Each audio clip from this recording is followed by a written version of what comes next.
Ito guys, yung monorack bracket na pang Honda Click na hindi na kailangan tanggalin ang grab bar na kung tinatawag na stay grab bar guys. Ayan o. Ganito lang yan ang pagkakabit o.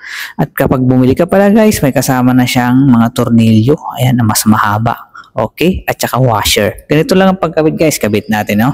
Nagamit kayo ng 12mm na socket. Yun, tanggalin lang natin yung mga stock na bolts ng grab bar guys. Ayan.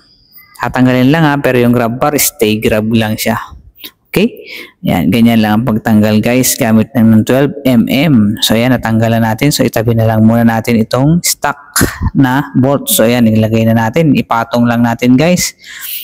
Kaya pala guys, may kasama yung parang washer niya na parang tubo na para spacing to sa nilalagay yan dun sa gitna doon sa pagitan niya ng bracket at ng grab bar. Ayan guys, so ayan, tingnan nyo, papapansin nyo ganyan lang paglalagay guys. See, medyo mahaba talaga yung tornilyo niya guys. Ayan available yan sa basket natin ha, pagka wala pa kayong bracket tabang Honda Click. Ayan, available yan guys, click nyo lang yan link. Ayan, higpitan lang natin mabuti guys.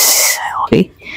Okay, yan matibay na. Okay, walang kalog yan guys. So tignan natin. Ayan 3 bolts lang guys. Yan, matibay na. Okay guys, see. Ito nga pala yun 3.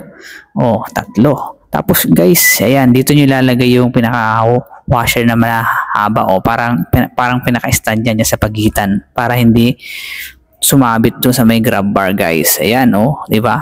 Solid, ang ganda Ayan, matibay siya guys, walang kalog. Ready na to para lagyan ng top box. Isusunod ko na ang top box guys. See, ayan tapos sandali pang isara. Thank you.